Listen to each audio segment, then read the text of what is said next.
Al-Imam Abu Bakar ini memiliki seorang istri yang suka ngomel, yang suka marah-marah, yang suka menyakiti sang imam, yaitunya Al-Imam Abu Bakar bin Al-Libad Al-Maliki secara verbal.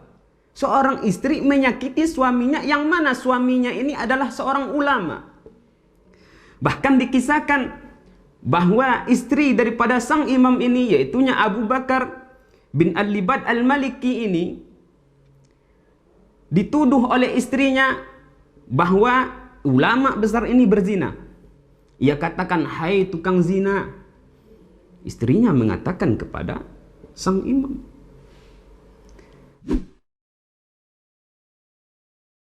Assalamualaikum teman-teman. Jangan lupa klik subscribe di channel Tafakuh Video ya. Dan aktifkan tanda loncengnya. Bismillahirrahmanirrahim. Assalamualaikum warahmatullahi wabarakatuh. Alhamdulillahilladzi bini'matihi tatimmus shalihat. Wassalatu wassalamu ala sahibit taj wal mi'raj wal buraq wal alam. Ya ayyuhal mustakuna linuri jamalihi sallu alaihi wa sallimu taslima. Allahumma salli wa sallim ala sayyidina Muhammad wa ala ali sayyidina Muhammad. Pemirsa Tafakuh yang dimuliakan oleh Allah Subhanahu wa ta'ala, bersyukur kita dengan mengucapkan kalimat tahmid Alhamdulillahi Rabbil Alamin, dan bersolawat kita kepada Nabi Muhammad sallallahu alaihi wa alihi wasallam. Mudah-mudahan dengan selalu memperbanyak solawat, memperbanyak salam kepada Nabi Muhammad, kita memiliki irtibat, kita memiliki ikatan dengan kekasih Allah Subhanahu wa ta'ala, yaitunya Nabi Muhammad sallallahu alaihi wa alihi wasallam. Pemirsa Tafakuh yang dimuliakan oleh Allah Subhanahu wa ta'ala, di dalam hadis yang diriwayatkan oleh Imam Muslim diterangkan bahwa syaitan yang berhasil membuat pasangan suami istri bercerai, membuat seorang suami menceraikan istrinya, syaitan yang mampu melakukan itu, yang berhasil dalam misinya tersebut, mendapatkan pujian, mendapatkan bonus dari ketua daripada syaitan tersebut, yaitunya iblis. Di dalam hadis tersebut diterangkan, inna iblisa yada'u arsyahu 'alal ma'. Sesungguhnya iblis meletakkan atau menjadikan arsyahu, arasnya, singgasananya di atas air. Tsumma yab'atsu sarayahu. Kemudian iblis tadi, raja daripada syaitan, yab'atsu sarayahu, mengutus bala tentaranya untuk menggoda umat-umat manusia, umat Nabi Muhammad sallallahu alaihi wa alihi wasallam. Fa'adanahum minhu manzilatan a'zamuhum fitnatan. Tentara yang paling dekat kedudukannya dengan iblis, dengan rajanya, a'zamuhum fitnatan, orang yang paling besar godaannya. Jadi ketika iblis mengutus bala tentaranya, ketika misinya selesai, maka bala tentara tersebut melapor kepada iblis. Yaji'u ahaduhum wa yakulu. Salah seorang dari bala tentara tersebut datang melapor kepada iblis, fa'altu kadza wa kadza. Saya sudah melakukan ini dan ini. Namun tidak mendapatkan pujian daripada iblis. Iblis mengatakan, ma sana'ta syai'an, kamu tak melakukan apa-apa. Yang kamu lakukan belum ada nilainya. Kemudian summa yaji'u ahaduhum fayaqulu, kemudian bala tentara yang lain datang melaporkan hasil daripada misinya kepada iblis dengan berkata, ma taraktuhu hatta farraqtu bainahu wa baina imro'atihi. Saya tak meninggalkan mereka sampai saya berhasil sampai saya berhasil menceraikan antara dia dan istrinya. Artinya bala tentara yang satu ini berhasil membuat pasangan suami dan istri bercerai. Apa yang terjadi? Qala fayadnihi minhu. Kemudian iblis tadi mendekati bala tentara yang sudah berhasil membuat pasangan suami istri bercerai. Mendekatinya, memujinya. Ni'ma anta, prajurit yang terbaik adalah kamu. Kenapa? Karena ia telah berhasil membuat pasangan suami istri bercerai. Artinya apa? Maknanya apa? Ketika kita bercerai dengan istri kita, ketika seorang suami bercerai dengan istrinya, membuat syaitan menjadi bahagia, membuat syaitan dipuji oleh iblis. Pemirsa Tafakur yang dirahmati oleh Allah Subhanahu wa ta'ala. Mungkin karena inilah banyak para ulama yang tidak menceraikan istrinya walaupun cobaan dan ujiannya besar sekali, tetapi dia tidak mau menceraikan istrinya. Salah satunya adalah seorang sufi yang terkenal, seorang yang zuhud, yaitunya Al-Imam Abu Bakar bin Al-Libad Al-Maliki. Seorang ulama besar, seorang fuqaha besar daripada mazhab Maliki yang berasal dari Afrika. Ia wafat pada 333 Hijriah. Qadhi Iyad menjelaskan manaqib, kisah daripada Al-Imam Abu Bakar bin Al-Libad Al-Maliki ini di dalam kitab Tartibul Madarik. Di dalam kitab itu diterangkan bahwa Al-Imam Abu Bakar ini memiliki seorang istri yang suka ngomel, yang suka marah-marah, yang suka menyakiti sang imam, yaitunya Al-Imam Abu Bakar bin Al-Libad Al-Maliki secara verbal. Seorang istri menyakiti suaminya, yang mana suaminya ini adalah seorang ulama. Bahkan dikisahkan bahwa istri daripada sang imam ini, yaitunya Abu Bakar bin Al-Libad Al-Maliki ini, dituduh oleh istrinya bahwa ulama besar ini berzina. Ia katakan, hai tukang zina.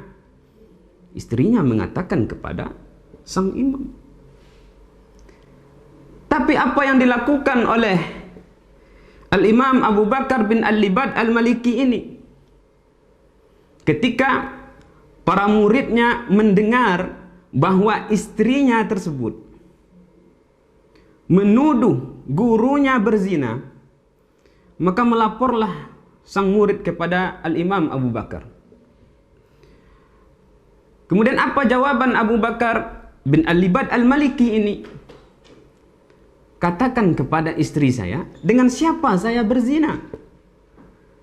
Kemudian ditanyakan kepada istrinya, istrinya menjawab, dengan seorang pembantu.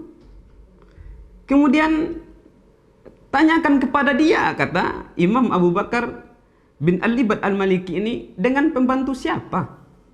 Istrinya pun menjawab, dengan pembantunya sendiri.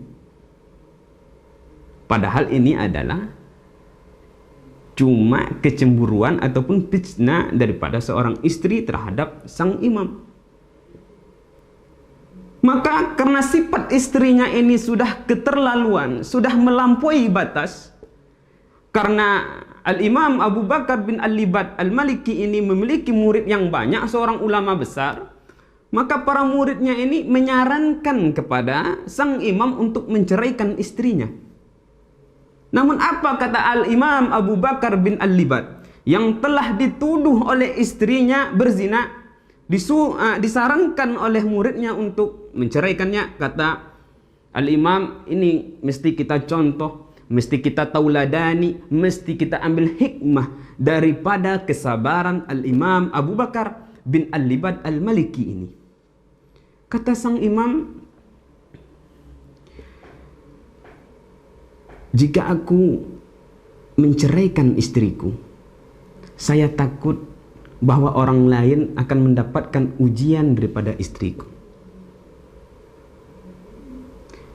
Mungkin Allah Subhanahu wa ta'ala menjauhkan aku daripada bencana yang lebih besar lagi dengan perantara ujian yang aku dapatkan daripada istriku.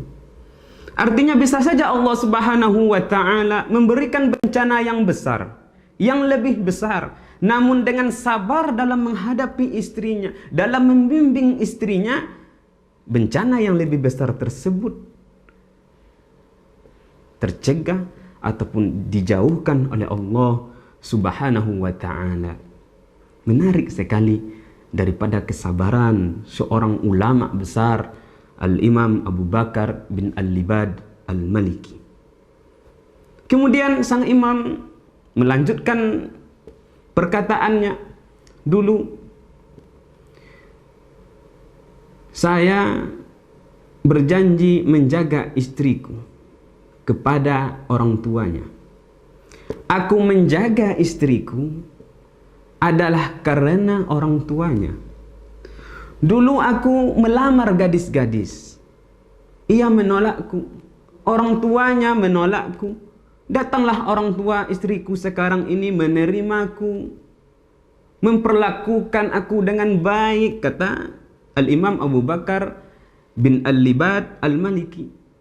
Lalu apakah balasannya dengan mentalak, menceraikan anak perempuannya?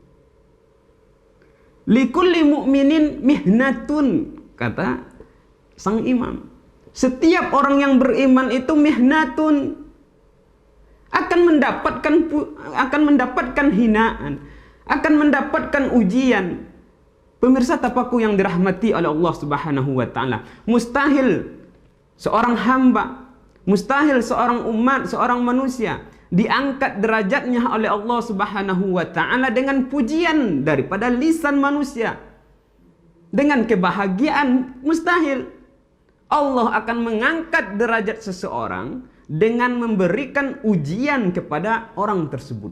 Banyak sekali waliullah menjadi tinggi derajatnya, bahkan menjadi wali karena sabar terhadap perangai istrinya.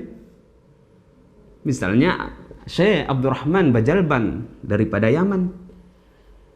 Begitu juga seorang wali yang diangkat derajatnya oleh Allah Subhanahu wa ta'ala karena sabar terhadap perangai istrinya.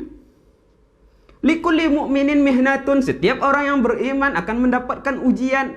Wahia, kata sang imam, wahia mihnati, sedangkan istriku itu adalah ujianku.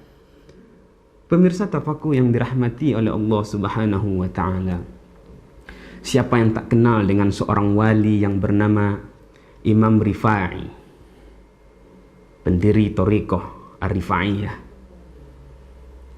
Imam Rifa'i ini sebagaimana yang kita ketahui memiliki murid yang sangat-sangat banyak sekali.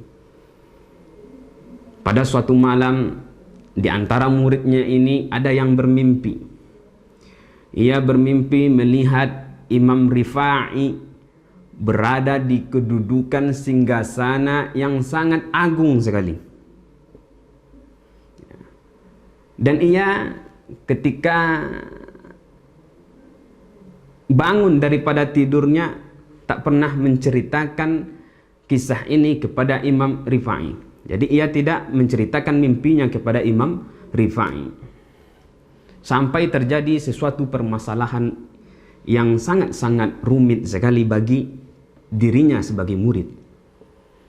Pada suatu hari, pemuda yang bermimpi melihat Imam Rifa'i tadi berada di sebuah kedudukan yang tinggi, yang agung, datanglah ke rumah Imam Rifa'i. Sebelum masuk ke rumah Imam Rifa'i, dia mendengar suara yang keras. Tidak lain dan tidak bukan adalah suara istri Imam Rifa'i sedang memarahi suaminya, yaitunya Imam Rifa'i, seorang ulama yang besar. Dimarahi oleh istrinya, diomelin sama istrinya.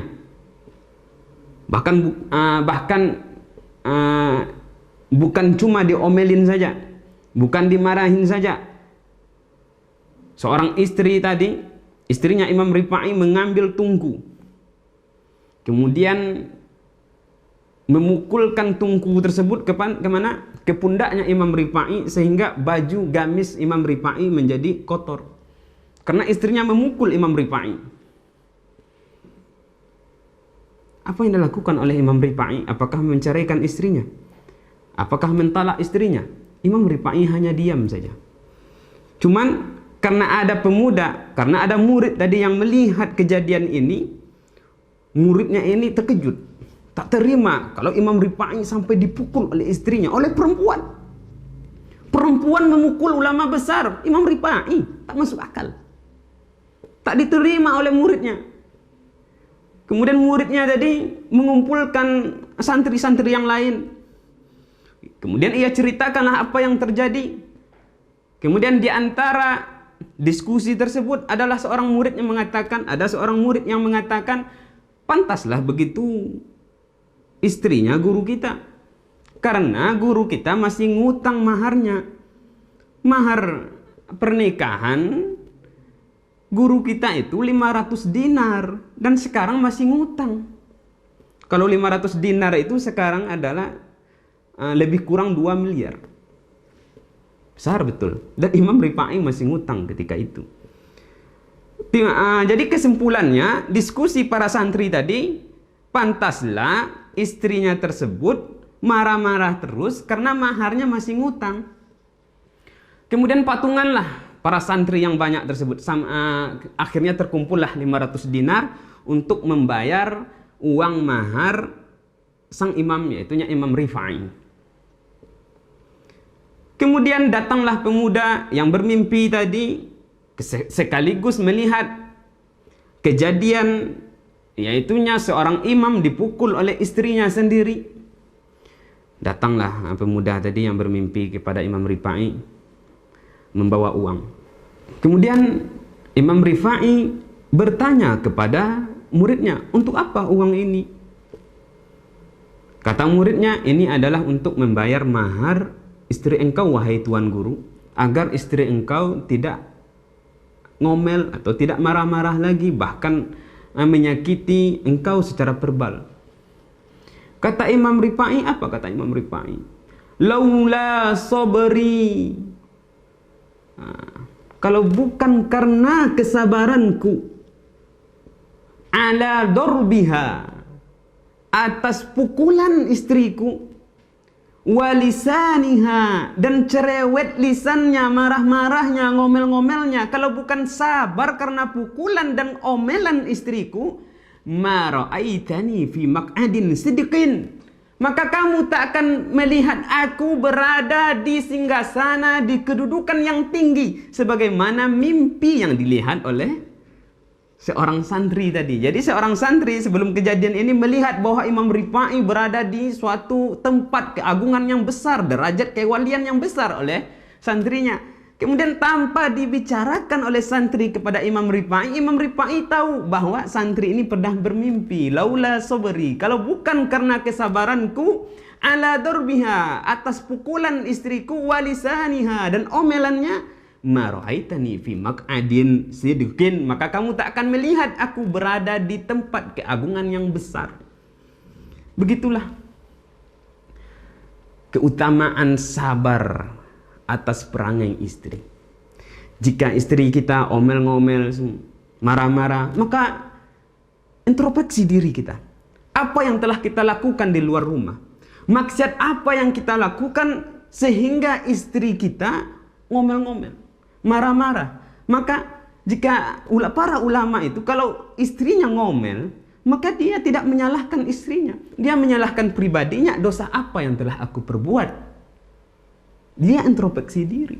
Bahkan ada ulama yang beristighfar setiap istrinya ngomel. Karena dia merasa bahwa Allah Subhanahu wa ta'ala menguji dia.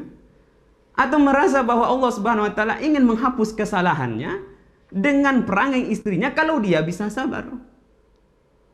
Sebagaimana yang dikatakan oleh Imam Al-Ghazali di dalam kitab Ihya Ulumuddin, as-sabru ala lisan nisa mimma yumtahanu bihil awliya. Sabar atas cerewet omelan para istri merupakan ujian para waliullah. Oleh karena itu, jangan sampai kita bermohon kepada Allah Subhanahu wa ta'ala agar Allah Subhanahu wa ta'ala menjaga kita daripada perceraian, agar menjaga keluarga kita sakinah, mawaddah, warahmah. Amin. Amin ya rabbal alamin. Mudah-mudahan bermanfaat bagi kita semua. Sebagaimana kisah Al-Imam Abu Bakar bin Al-Libad Al-Maliki tadi, kita mesti mengambil hikmah. Sebagaimana kisah seorang imam besar, sufi besar, Al-Imam Rifa'i, sabar terhadap istrinya. Mereka yang dekat dengan Allah, mereka yang banyak ibadahnya, bersih hatinya, diuji oleh Allah Subhanahu wa ta'ala dengan istri-istrinya. Apatah lagi kita yang banyak maksiat, ibadah kurang, zikir tak ada. Maka berhusnuzonlah kepada Allah Subhanahu wa ta'ala sebagaimana husnuzonnya Al-Imam Abu Bakar bin Al-Libad. Mungkin saja Allah Subhanahu wa ta'ala ingin menghindari saya daripada bencana yang lebih besar dengan perantara ujian dari istriku. Fa'tabiru ya ulil absar. Assalamualaikum warahmatullahi wabarakatuh.